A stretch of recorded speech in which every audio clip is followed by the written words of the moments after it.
Wali yang puasa ngidang atau hanya makan dedaunan?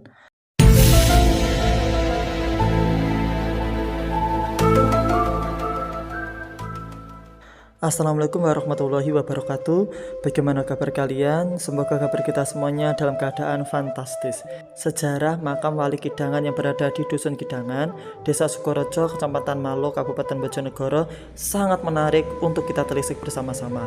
Konon katanya antara makam Wali Kidangan dan asal muasal Desa Sukorejo saling berkaitan satu sama lain. Bermula di tahun 1618 Masehi, merupakan awal mula kehancuran Kesultanan Pajang di tangan Kesultanan Mataram, di mana Kesultanan Mataram berhasil meluluhlantakkan seluruh isi Kesultanan Pajang dan membawa penduduknya ke Mataram untuk melakukan kerja paksa. Pada umumnya, kerajaan Islam berdiri di sekitar wilayah pesisir utara Jawa. Namun kali ini berbeda. Terdapat sebuah kerajaan Islam yang pernah berdiri di pedalaman Jawa meski usianya sangat singkat, yaitu 45 tahun. Ialah Kesultanan Pajang yang terletak di daerah Kartasura, Surakarta. Kerajaan Pajang merupakan lanjutan dari Kesultanan Demak.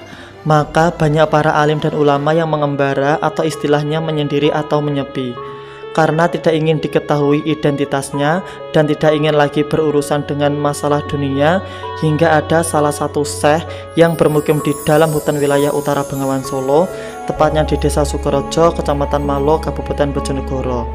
Berawal dari situlah beliau menyendiri dan hanya makan dedaunan muda atau dalam masyarakat Jawa dikenal dengan istilah tirakat poso ngidang.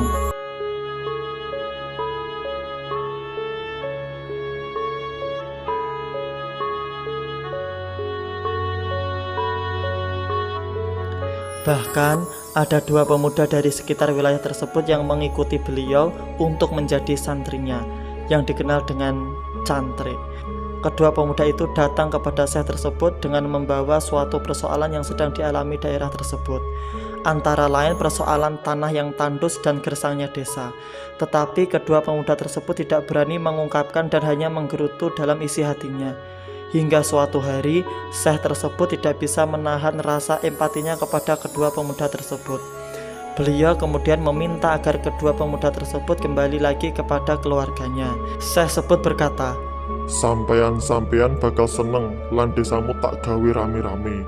Maka kedua pemuda itu memberi nama desa tersebut dengan julukan Desa Sukorejo. Suko berarti senang dan rejo dalam bahasa Jawa berarti ramai. Bahkan kedua pemuda tersebut akhirnya pulang ke kampung halamannya. Seiring berjalannya waktu, mereka mulai merasakan suatu perubahan di kampung tersebut.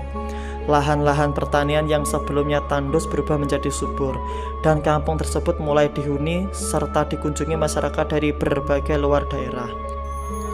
Setelah merasakan apa yang disampaikan syekh tersebut, kedua pemuda itu pun percaya dengan kebenaran apa yang disampaikan syekh tersebut. Mereka menyadari bahwa orang tersebut bukanlah orang biasa, namun dia adalah seorang wali.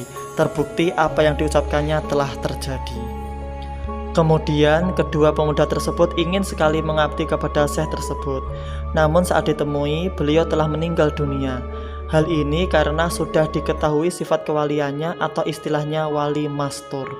Wali mastur sendiri itu bisa dikatakan sebagai wali yang menyembunyikan identitasnya. Jadi kalau identitasnya sudah ketahuan, maka tugas wali tersebut sudah selesai, alias sudah waktunya meninggal dunia. Wallahu a'lam. Pada akhirnya pemuda tersebut mengikuti jejak wali tersebut dan merawat makam wali tersebut hingga akhir hayatnya. Sehingga pemuda tersebut juga dimakamkan tepat di sebelah barat makam wali tersebut. Namun istilahnya berbeda kepala berbeda kepribadian, bahwa santri yang satu sifatnya sangat pemurah. Apapun yang diminta orang selalu diberi dan didoakan, entah itu baik atau buruk, karena berprinsip semua punya hisab dan pertanggungjawaban masing-masing.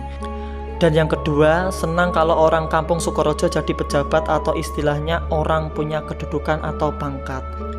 Apabila dikaitkan dengan sejarahnya langsung, awal mula beliau atau syekh tersebut beruzlah di Pasarian justru ketika runtuhnya kerajaan Pajang.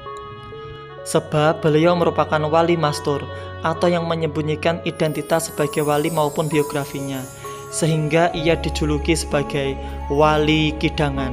karena yang diamalkan adalah makan makanan dedaunan muda yang dikenal orang Jawa sebagai puasa ngidam. Wallahu a'lam.